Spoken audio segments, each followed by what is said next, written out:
Senhor,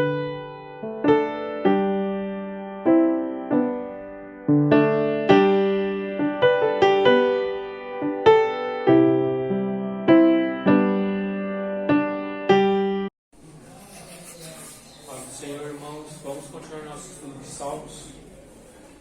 Nós vamos estudar hoje o Salmo 106 e por um motivo específico para isso. Eu vou fazer uma transição dos Salmos, não exatamente hoje, mas ao longo dos próximos domingos. Nós vamos mudar um pouco de Salmos e vamos para outros livros do Antigo Testamento. E para isso hoje eu preparei o Salmo 106, que é uma recapitulação da história de Israel de uma perspectiva um pouco diferente. O Salmo 106, ele faz parte de um conjunto de 3 salmos, que é o Salmo 104, 105 e o 106. Se vocês voltarem depois, são salmos de louvor a Deus. O Salmo 104 ele começa falando de Deus e louvando o nome dele. Fala das coisas que Deus fez e faz no mundo, como Deus Criador. O Salmo 105 ele já está falando sobre como nós devemos buscar a Deus, como Deus digno de louvor e glória, como Deus ainda continua fazendo as suas maravilhas. Não somente o Salmo 104 é sobre a criação, o Salmo 105 é um pouco mais dele agindo na terra, e o Salmo 106 é o Deus, depois ele meio que finaliza dizendo é o Deus que vai entrar na história e vai intervir na história, e como Israel responde e se relaciona com esse Deus. Especificamente eu escolhi esses salmos porque ele faz, você vai ver esses onde ele vai falar, ele é um pouco longo, mas ele vai falar do Egito, ele vai falar do deserto, ele vai falar da conquista de Canaã e depois do período dos juízes. Então, como a gente depois vai fazer uma transição do livro dos Salmos para outros livros do Antigo Testamento, esse é a razão de ter escolhido esse salmo. Nós vamos separar em basicamente 2 ou 3 porções desse salmo. Ele é um pouco grande e depois a gente para e vai analisar cada uma dessas partes. Eu vou ler na NVI hoje. Se os irmãos tiverem uma tradução muito diferente e quiserem ler na tradução de vocês, a gente comparar, a gente pode. Como sempre, comentários. Se alguém lembrar de alguma coisa, se ficar com alguma dúvida, vocês podem parar e perguntar, amém?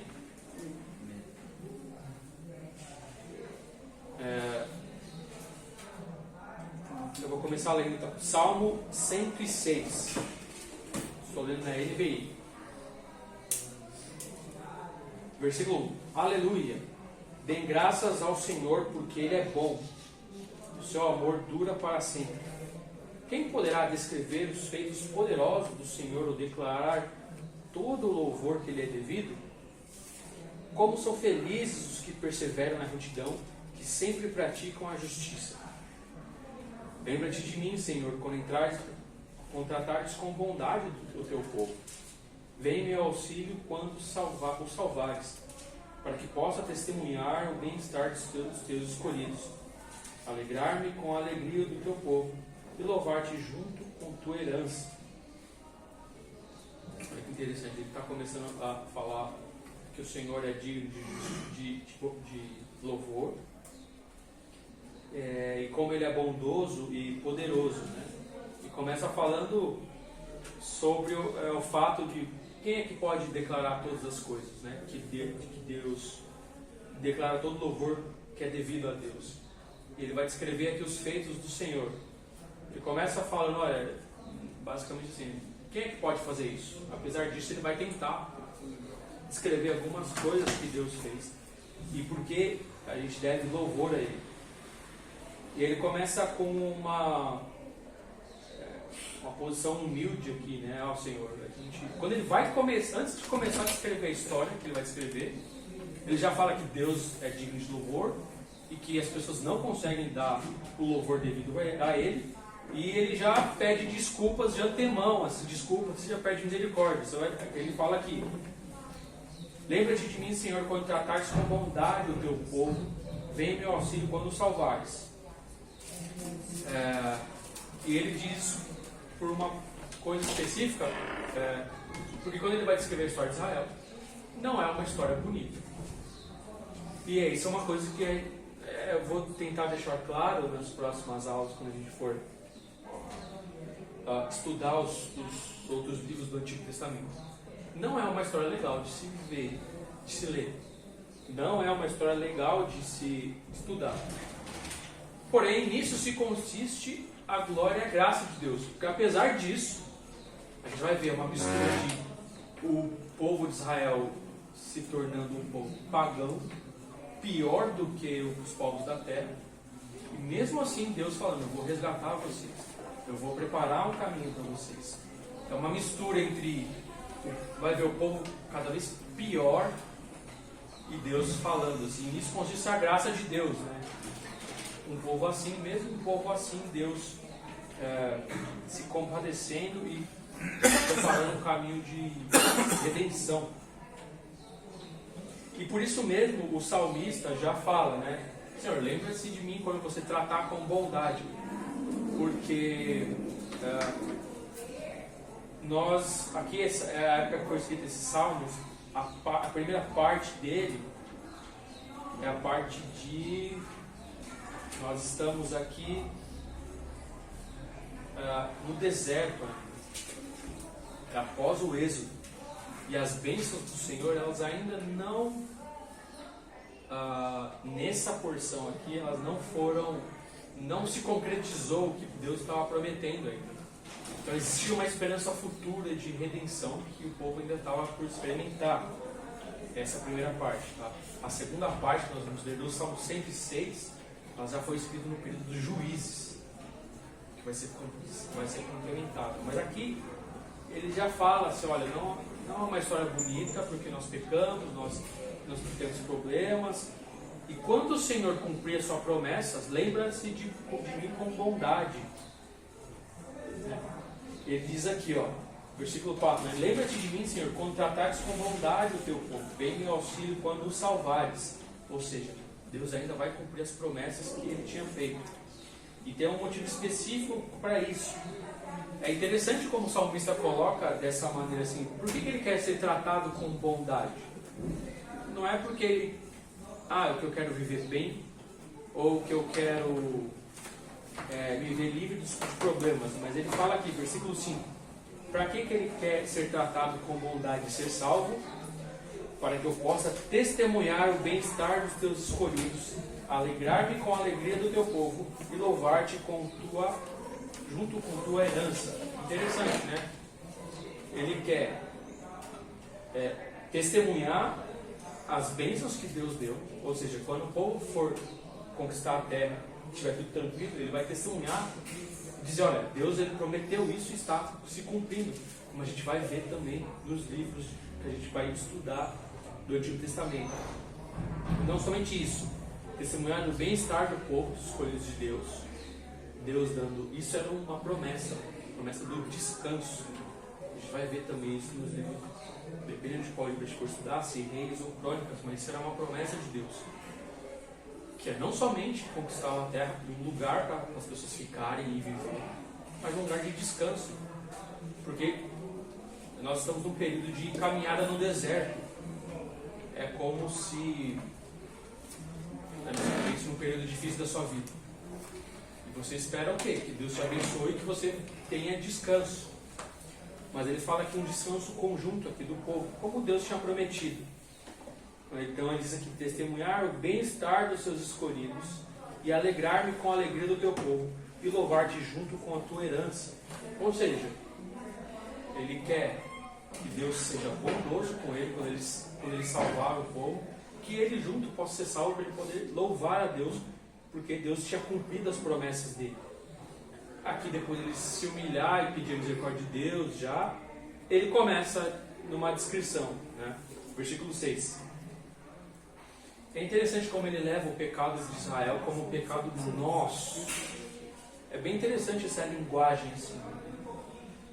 E a gente vai ver na história de Israel, muitas vezes os juízes, os profetas, os sacerdotes, quem pecava era o povo, mas o sacerdote falava, a gente pecou. E ele se entristecia. Como se ele tivesse mesmo que ele não foi ele exatamente que pecou, mas ele era participante do povo. E isso é interessante, que depois isso vai... É como se a culpa estivesse com ele também. E isso é interessante e importante, porque depois isso vai desaguar, culminar no Senhor Jesus. Porque apesar dele também não ter pecado, a culpa não era dele, ele se compadece e ele se entrega com um sacrifício. Felipe, foi caso típico, né, de Daniel, né?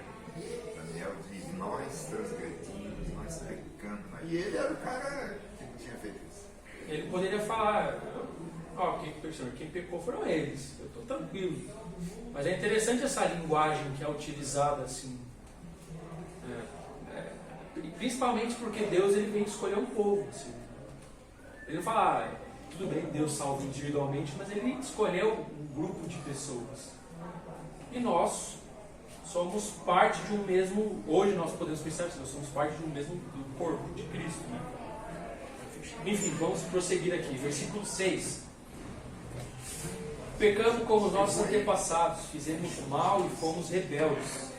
Aqui começa a história, né? No Egito, versículo 7, nossos antepassados não deram atenção às suas maravilhas e não se lembraram de muitas manifestações do teu amor leal e rebelaram-se junto ao mar, o mar vermelho. Isso aqui é algo interessante também, o amor leal de Deus, tem uma palavra específica no hebraico, que é o Hesed. Hesed é como se fosse um amor pactual, um amor leal.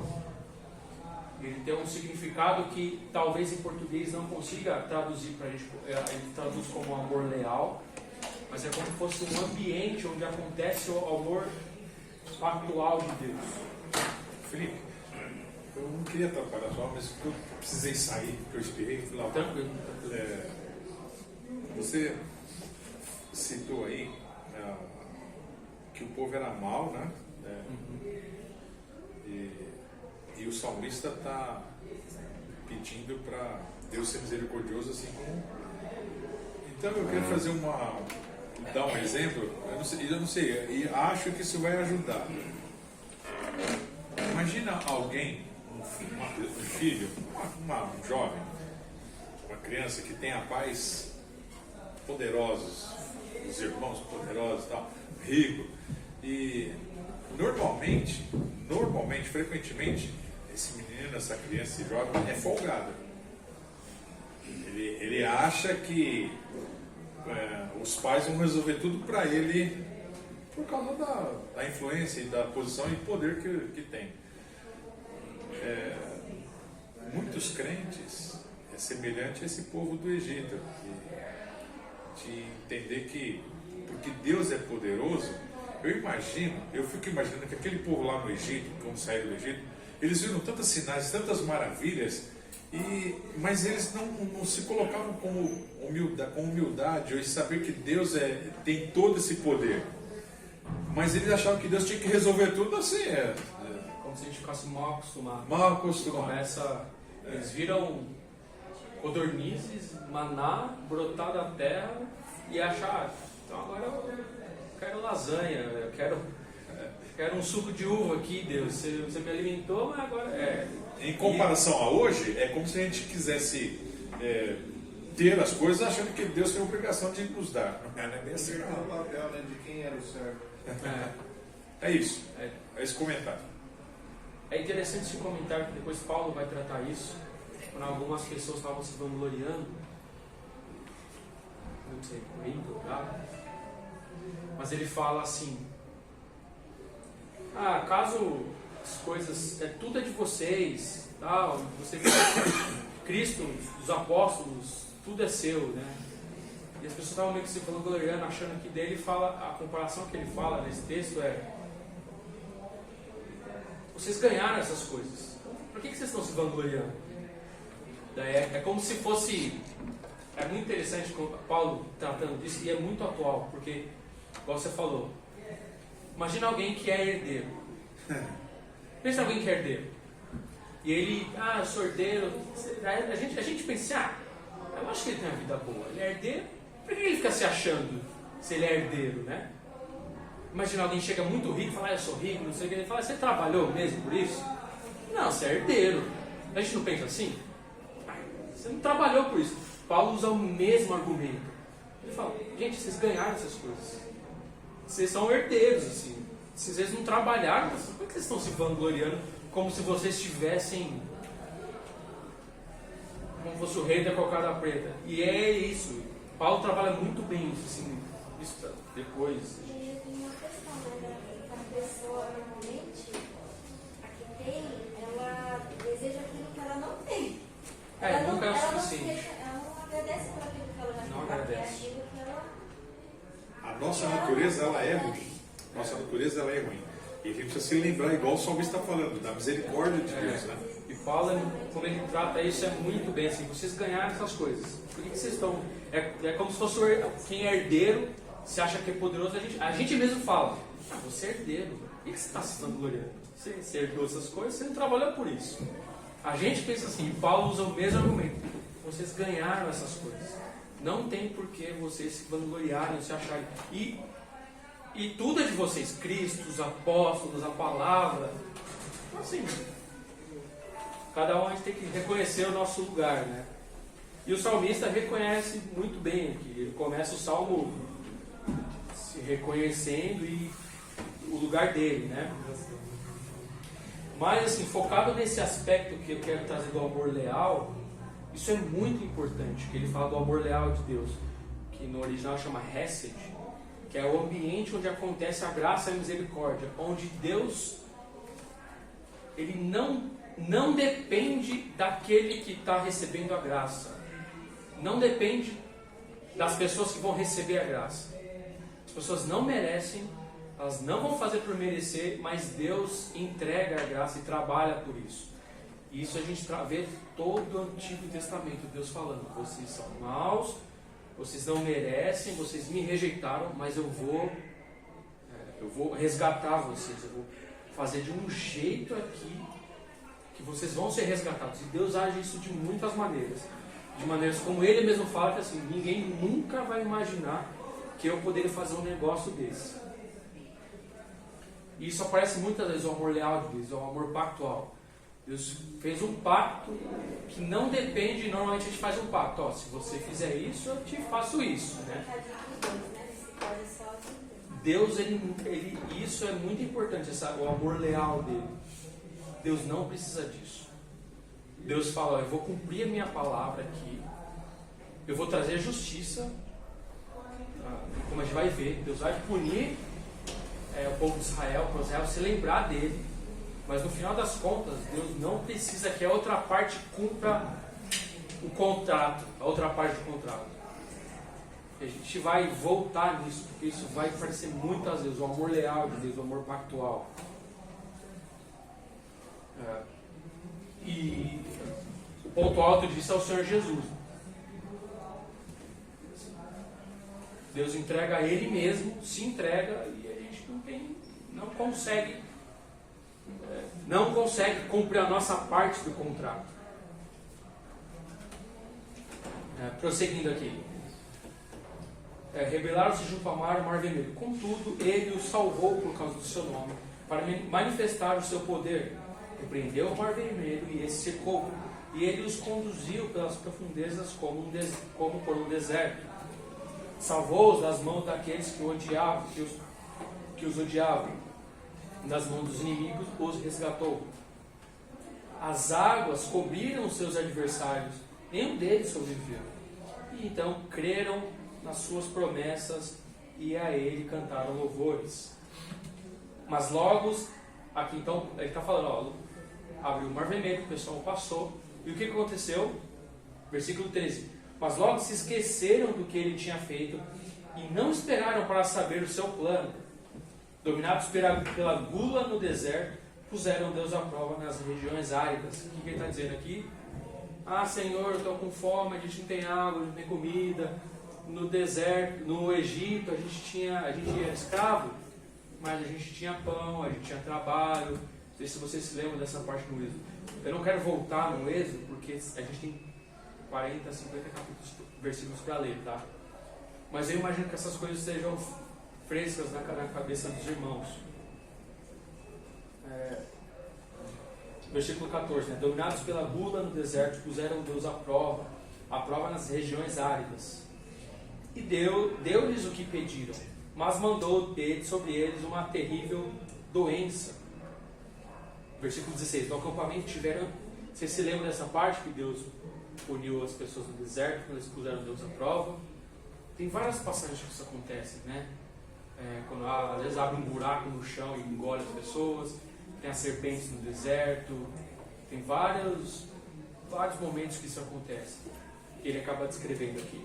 Versículo 16: no acampamento tiveram inveja de Moisés e Arão e daquele que fora consagrado ao Senhor. A terra, versículo 17, a terra abriu-se e engoliu Datã e sepultou o grupo de Abirão. O fogo consumiu entre os seus seguidores e as chamas consumiram os ímpios. Versículo 19, em Horebe fizeram um bezerro e adoraram um ídolo de metal. Você lembra dessa parte? Como Arão fez um bezerro de ouro. Interessante que o povo não vai aprender. Depois no futuro, quando o reino for dividido, vão ser 2 bezerros de ouro. Não sei se vocês se lembram dessa parte. Mas tem isso também. Quando o pastor errar uma vez, erra o dobro. Isso vai ser recorrente na história de Israel. Mas na nossa história também. Isso que eu vou deixar bem claro aqui. Pelo menos vou tentar trazer aqui que a história de Israel, pessoal, é a nossa história também. Eles se rebelaram, a gente se rebela. Eles erram, nós erramos. Mas a graça de Deus se manifestou para com eles, e a graça de Deus se manifesta para a gente também. E eu não quero trazer aqui, você vê como eles são maus, como eles erraram. Porque muitas vezes, alguns exemplos, nós vamos ver isso em Juízes. As coisas horríveis que acontecem com juízes não traz o nome das pessoas. Às vezes sim, e às vezes não. E o texto bíblico não traz o nome das pessoas, justamente porque pode ser qualquer um ali. As pessoas fizeram que era mal ao Senhor. As pessoas, quem? O povo. E nós também, nós nos encaixamos ali. E é terrível isso. Mas não, nisso consiste a glória e a graça de Deus. Apesar de ser terrível, e nós vamos ver lá no capítulo de Juízes 19, eu acho que é o ponto mais terrível da história de Israel. Você vê o que eles fazem ali, é terrível. Assim. Acho que não existe momento pior na história de Israel. Eles estão pior do que Sodoma e Gomorra. E a gente vai se perguntar, por que Deus não destruiu Israel? Porque eles estão pior que Sodoma. Sodoma foi destruída. E Israel? Por quê? Por causa do, como nós vamos ver, um amor leal aqui. Deus prometeu que ia fazer e Ele fez. A gente vai ver como Deus, apesar das coisas tão ruins, péssimas, por pior que estejam, a gente vai ver Deus costurando a história e trazendo uma maneira, um caminho que vai depois culminar na salvação e redenção do povo. A gente vai ver, não sei como que nós vamos trilhar esse caminho exatamente, mas nós vamos ver Juízes, nós vamos ver Ruth você vê, quando a gente começar a estudar, ele começa o livro assim: nessa época, enquanto os juízes reinavam na terra, ou seja, enquanto estava terrível na época dos juízes, tem a história de Ruth na terra de Moabe, longe de Israel, longe de Jerusalém. Naquela época não era Jerusalém, era a região de Jerusalém ali. Mas você vê assim, acontecendo aquelas coisas terríveis no meio de Israel, e Deus escolhe algumas pessoas na terra de Moabe e começa a tratar elas e levanta elas e faz um caminho assim para depois chegar no rei Davi, Salomão, e continuar a descendência até chegar no Senhor Jesus. Ou seja, Deus, ele vai mostrar, a gente vai ver que as coisas estão horríveis, terríveis, pior do que as pessoas imaginavam, assim. E a gente vai ver Deus costurando a história, contornando. É como se Deus deixasse as pessoas caminhar no caminho que elas queriam, e vai de mal a pior, e tudo acontece ruim, e Deus vai deixando, tá bom, vocês querem, eu vou deixar vocês ir. Só que Deus vai pela tangente, assim, vai costurando a história e vai chegar no que Ele tinha planejado. Ou seja, os decretos de Deus vão ser cumpridos. Só que Ele deixa a história, vamos dizer assim, é como se, imagina, acho que quem é pai vai sabe melhor que isso. Se o filho quer fazer, você sabe que vai dar errado, mas você deixa.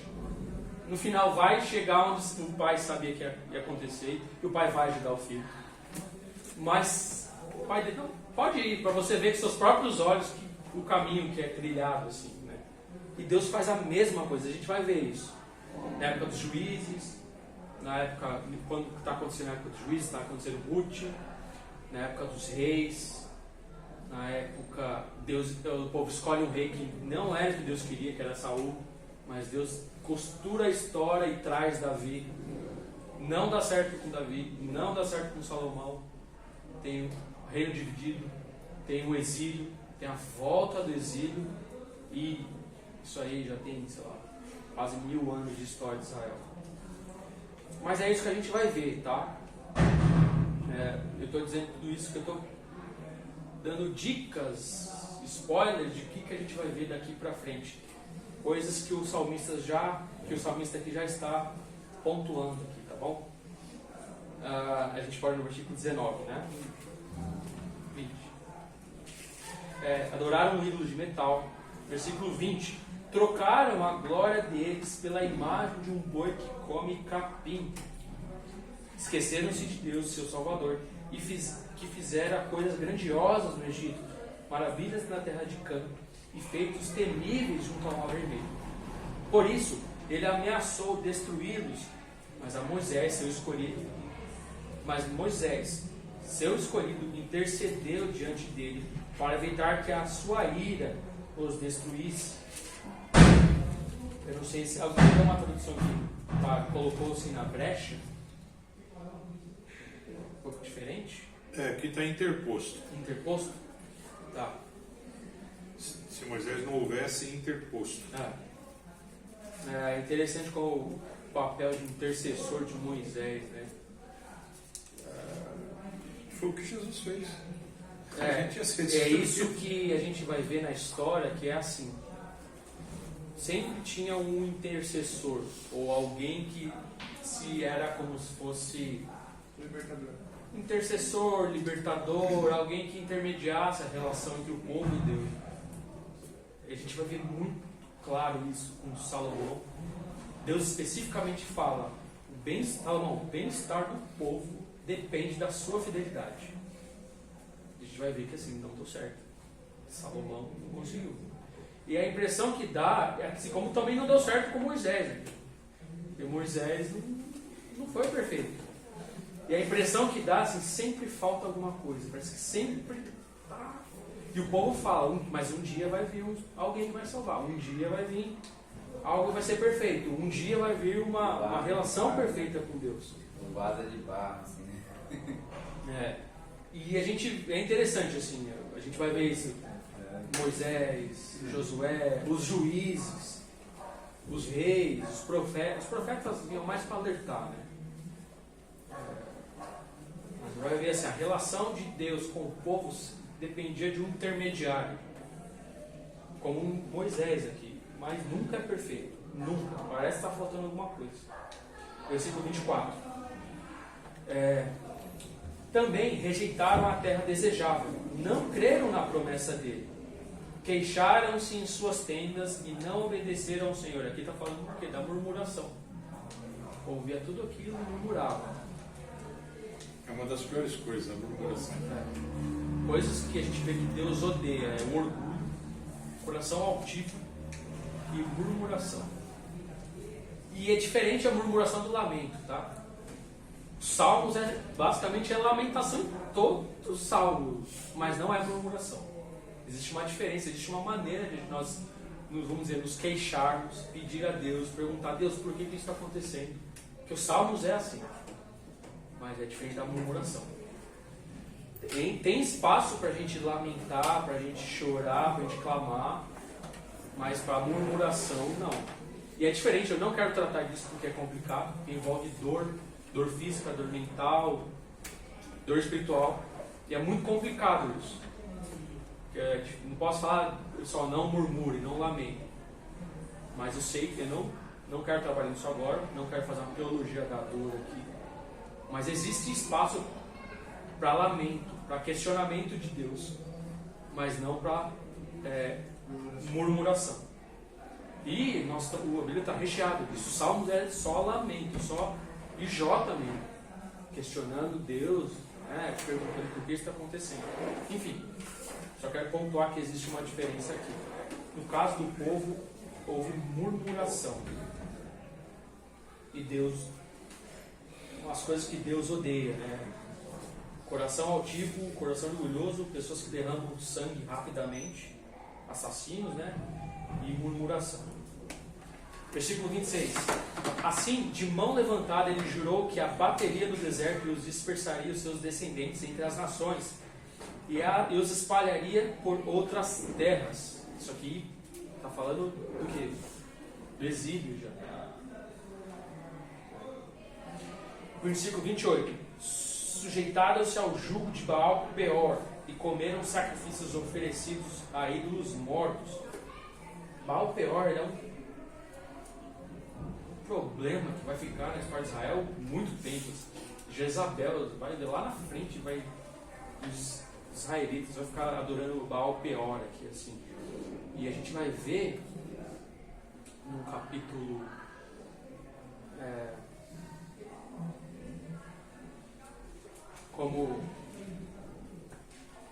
onde está aquela parte quando os 400 profetas de Baal são mortos? Elias e o desafio de Elias aos ele está profetas. Reis, primeiro 20 e poucos.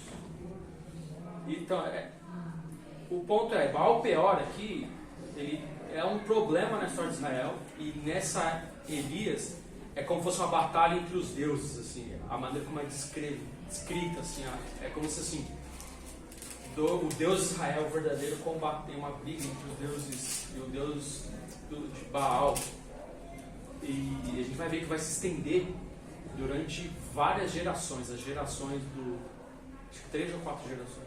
1 Reis 18, verso 20 em diante. Mas só vai acabar com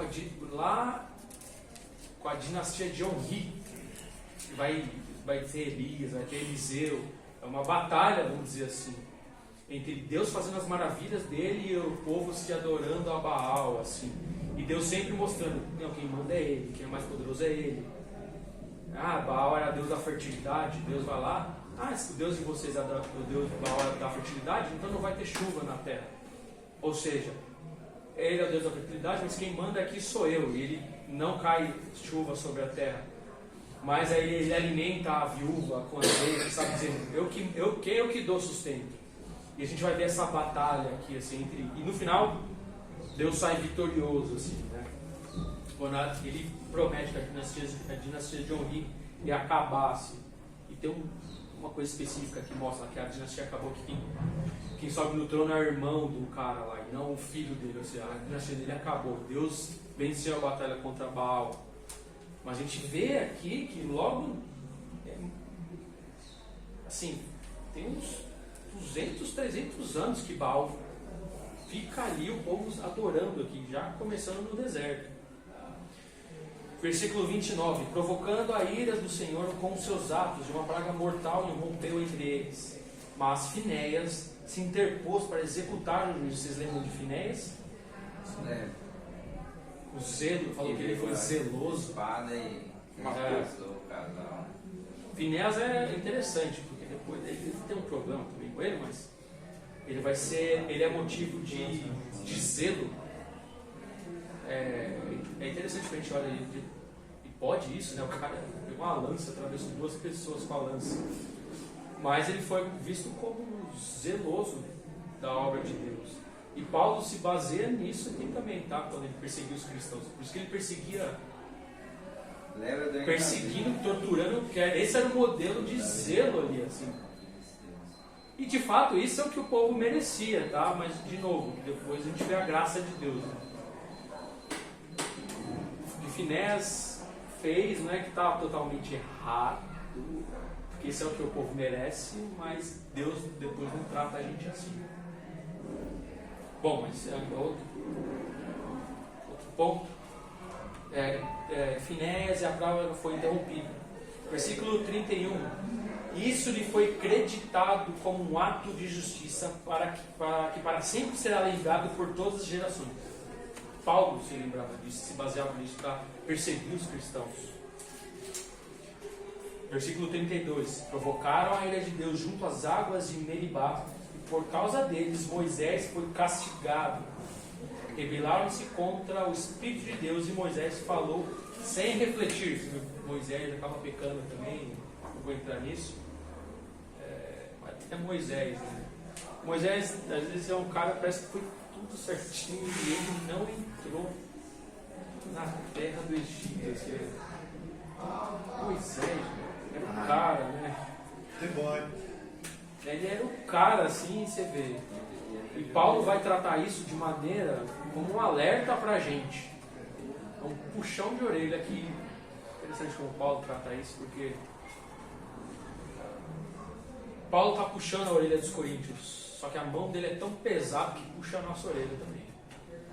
Ele fala que o pessoal viu todas aquelas maravilhas no deserto e não entrou na terra prometida, inclusive Moisés. Daí ele fala como alerta: se o povo que fez tudo aquilo e não entrou no deserto, toma cuidado. É uma parte meio pesada assim, que o apóstolo está dando uma chicotada de prego no povo, e é tão pesado que acerta a gente também. E ele fala inclusive de que foram batizados no deserto, de modo que assim, gente, ele usa especificamente batizado porque o batismo era algo que já estava comum na igreja, que você batizava, enfim. É um alerta pra gente que assim, pessoal, nem todo mundo que foi batizado vai ser salvo. Por isso que, e isso é muito forte, que assim, Moisés, não que Moisés não foi salvo, mas Moisés não entrou na terra do Egito, na terra do Canaã prometido. Paulo ele trabalha isso dizendo, ele fala isso muito, fala das maravilhas, não sei o que, está falando, se o povo viu tudo isso, ele foi batizado no deserto, fez tudo isso, e não entrou na terra prometida, cuidado vocês, todo mundo tem que tomar cuidado, porque Paulo, ele está nessa parte, ele está dizendo assim, né, que ele mesmo ele toma cuidado, né, para ver se ele mesmo ficar aprovado. Assim, ele fala isso e depois começa... Ele não se achar reprovado. Ele não se achar reprovado. Aí ele fala tudo isso do povo do deserto lá. Ele puxa a orelha do povo de Corinto e nós também dizendo, cuidado. Então assim, é muito sério isso, porque isso é para ele contrapor aquilo lá que o povo estava, nós temos a Cristo, então a gente pode viver tranquilo, pode pecar, que Deus... Daí Paulo vem com essa e dá uma rasteira e fala, toma cuidado, porque se nem o povo no deserto, nem Moisés entrou em Canaã, por isso que ele usa a palavra, que foram batizados no deserto. Para nós, não adianta ser batizado, pessoal. Todo mundo precisa tomar cuidado. Enfim, mas esse não é o nosso assunto de hoje, vamos prosseguir. Versículo 34. Aqui ele já... essa parte ela já foi escrita ali na época dos juízes. E aqui fica mais pesado, pessoal. Aqui fica terrível. Nós vamos ver aqui. E de novo, como a história de Israel é a nossa história, como nós vamos estudar o livro Juízes, gente vai ver o povo cada vez mais se paganizando, assim, cada vez ficando mais parecido com as nações em volta. De modo que, estava falando com o pastor esses dias, né? Como se fosse a história dos juízes hoje, se a gente fosse comparar. A história de juízes não é, se fosse hoje, assim, não é assim, nós estamos aqui na igreja, nós somos bons, e o mundo lá fora está ruim, horrível e tal. É como se as práticas de juízes estivessem acontecendo no retiro de carnaval. A gente acha que retiro é uma coisa, deveria ser uma coisa, algo separado, um período todo mundo buscar Deus, assim, nada de ruim pode acontecer. O que está acontecendo em juízes é como se estivesse acontecendo na época do retiro de carnaval, assim, o pessoal está no meio do povo e está acontecendo aquelas práticas terríveis. De modo que muitas coisas acontecem e não tem o nome das pessoas que fizeram, principalmente em Juízes 19. Ou seja, dá para encaixar qualquer nome, inclusive o nosso. E aqui eu quero trazer isso porque é para nosso alerta, né? Porque imagina, tá tendo carnaval e a gente acha que nós estamos no retiro e lá fora está acontecendo as coisas. Não, é no meio do retiro ali está acontecendo aquelas coisas terríveis. E é isso que acontece em Juízes. E é isso que essa porção do Salmo está descrevendo. De modo que assim, é interessante, a gente vai trabalhar isso, quero ressaltar isso, que assim, parece que não tem escapatória. Assim, bastou uma geração só para acontecer aquilo. Mas a gente vai ver Deus trabalhando, costurando a história para chegar nos decretos, culminar e cumprir os decretos que ele estabeleceu. O que percebe, assim, que esses desvios assim, do povo, assim, houve uma campanha do mundo ímpio, assim, eles descobriram que se eles, como se fala assim, corrompessem Israel, eles misturassem, se houvesse uma mistura, aí Israel acabou se permitindo, assim, a mistura com os povos pagãos. Então ele descobriu essa estratégia. Uma estratégia que foi, eu acho que em alguns momentos foi uma estratégia utilizada pelo inimigo, né, do povo de Israel. A Babilônia fez isso, misturava a cultura, misturava todos os povos, as culturas, de modo que ele ficava como. Roma fez isso. Você acha que ali em Finéias, quando Finéias foi dado crédito a ele para sempre, teria usado a estratégia do sexo? Sim. Quando Sim. Sim. Acho que sim. mulheres, Sedução, né? mulheres e tal, né? Roupas. Porque uma das práticas, quando fala que o povo idolatrava, né, outros deuses, a prática de orgias, faziam cultos de fertilidade, tinha orgia entre os profetas e os profetisas, né? É uma estratégia também de envolver o povo de Israel. Eu não entendi a pergunta, pessoal. Pode explicar melhor. O que você não entendeu?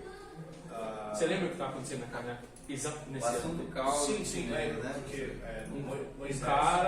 um cara estava tendo práticas sexuais no meio do povo com uma profetisa do.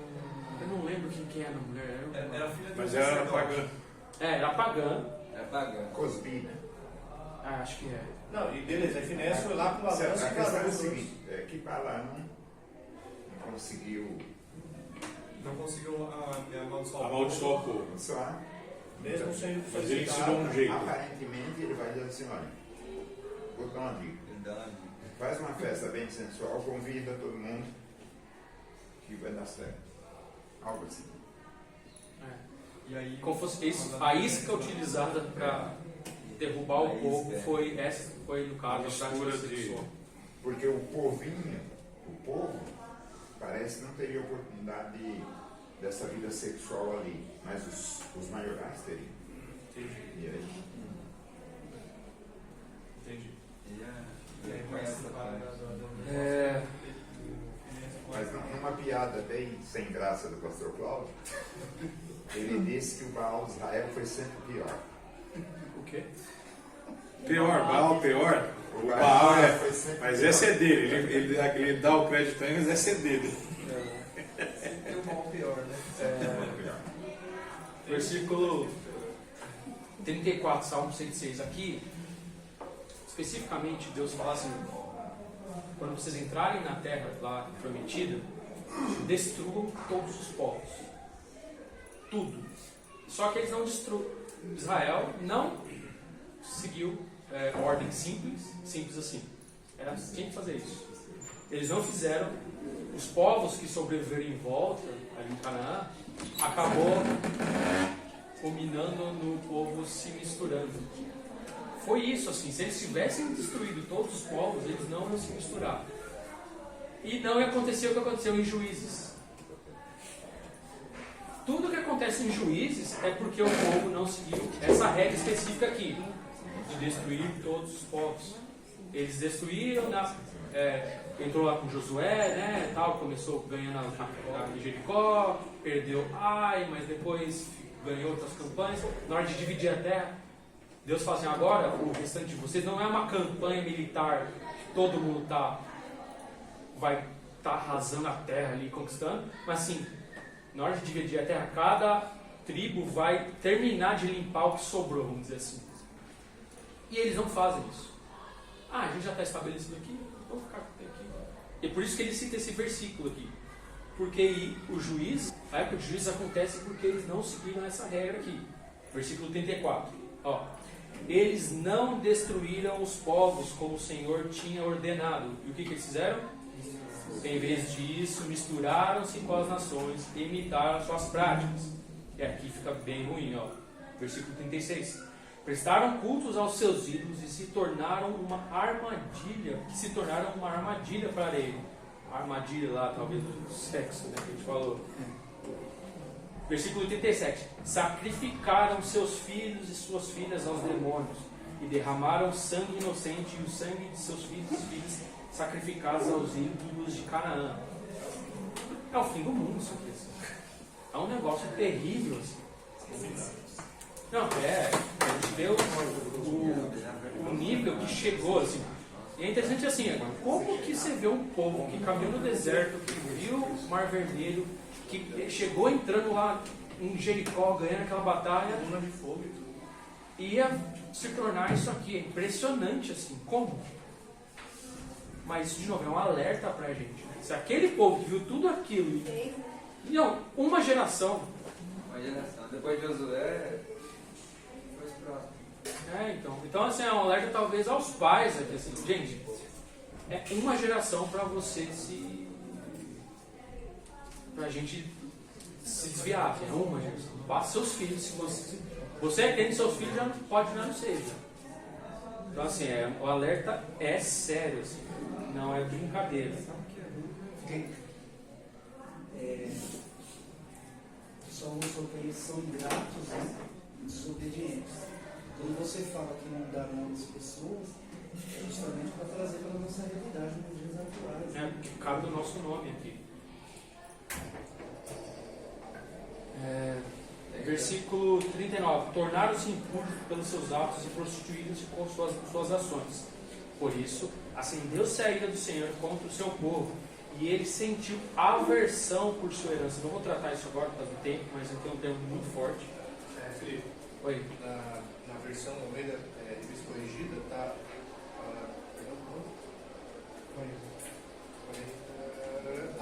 De modo que abominou a sua herança. É bem pesado. É bem pesado. É que a gente não tem dimensão, a gente acha que pecado. Pecado não faz mal a ninguém, né? Mas quem é ofendido é Deus. É que a gente não tem noção do padrão de justiça dele.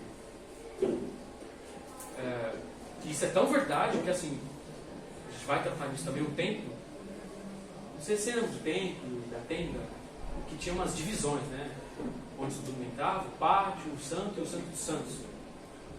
E tinha que ter uma pessoa específica para entrar no santo dos santos, certo? Por quê? O que acontecia se alguém entrasse lá? Morria. Por que a gente morria? Por que a gente tem que... Então, assim, para entrar no Santo dos Santos tinha que ter com muito cuidado, uma prática específica, uma pessoa específica. Por quê? Porque a gente tinha que se proteger de Deus. E por que a gente tinha que se proteger de Deus? Porque Ele é santo. Assim, esse é o nível de por que Deus ele usou essa palavra forte. Ele abominou isso. É tão pesado isso que, assim, o fato da presença de Deus estar perto de pecado, a pessoa já morre, assim, dizimada. Isso, mais uma vez, é para nossa humilhação e para a graça de Deus. Por isso que o sacrifício, quando eu falo assim, que o sacrifício de Deus esmagou Jesus. É igual o que foi no anjo da arca, né? Assim, não tem choro nem vela. Assim. O cara foi numa intenção boa, ele foi, morreu.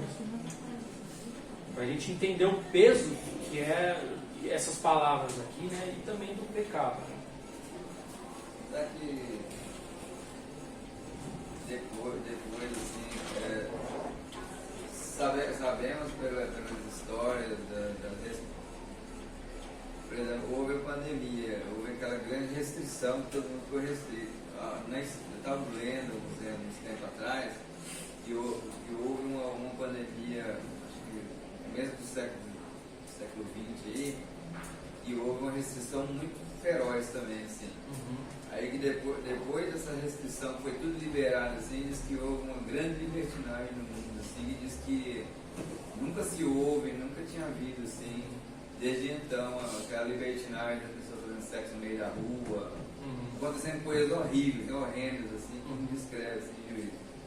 Será que depois do povo tomar posse da terra, assim, será que não houve essa sensação de liberdade acabada, assim? Eu acho que eles relaxaram, né? Houve um relaxo.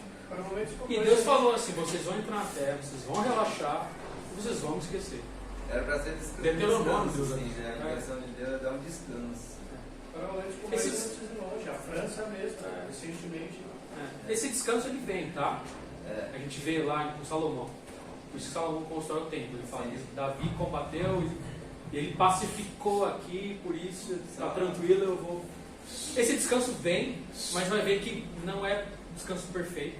Não foi dado o segundo sinal. Esse deveria ser o segundo. Tá. Você queria falar alguma coisa? Não, era isso. Era só Vamos pra- terminar aqui rapidinho. Versículo 41. Entregou-os nas mãos das nações e os seus adversários dominaram sobre ele. Juízes aqui, ó. Deus entregando o povo das outras nações. Os seus inimigos oprimiram e subjugaram com o seu poder. Ele os libertou muitas vezes, embora eles persistissem em seus planos de rebelião e afundassem em sua maldade. O livro de Juízes é um ciclo de rebelião contra Deus, afunda no pecado, Deus levanta um juiz e tem um resgate. Depois começa tudo de novo. Eles esquecem de Deus, se afundam no pecado, eles são escravizados e Deus levanta o juiz. E fica assim. O livro inteiro de Juízes é ciclos de rebelião, escravidão, libertação. Rebelião, escravidão, é isso. É isso. Por isso que ele está dizendo aqui. Versículo 44. Mas Deus atentou para o sofrimento deles quando ouviu o seu clamor. Lembrou-se de novo aqui, ó. O Hesed. Lembrou-se da aliança com eles, que arrependeu-se por causa do seu imenso amor leal. Fez com que os seus captores tivessem misericórdia deles. É interessante aí, mas bom, não vou ler. Vamos parar nesse ponto. Versículo 47. Ele termina pedindo para Deus salvar. E isso, a expectativa deles era futura. Nós sabemos que Deus cumpre esse plano, mas esse povo aqui não viu a salvação de fato, que foi o Senhor Jesus. Mas ele termina dizendo, clamando a Deus, né? Versículo 47. Salva-nos, Senhor, nosso Deus. Ajunta-nos dentre as nações. Eles estão dispersos, né? Depois do exílio, né? Depois eles vão voltar. Para que demos graças ao teu santo nome e façamos do teu louvor a nossa glória. Bendito seja o Senhor, Deus de Israel, por a tua eternidade. Que todo o povo diga amém, aleluia. Então, nós lemos um salmo que contou a história de Israel e como Deus, durante a história de Israel, Deus tratou o povo se rebelou contra ele, mas Deus Deus ainda não resgatou o povo aqui no final, né? Mas o salmista diz para Deus salvar o povo, né? Basicamente foi isso que vimos.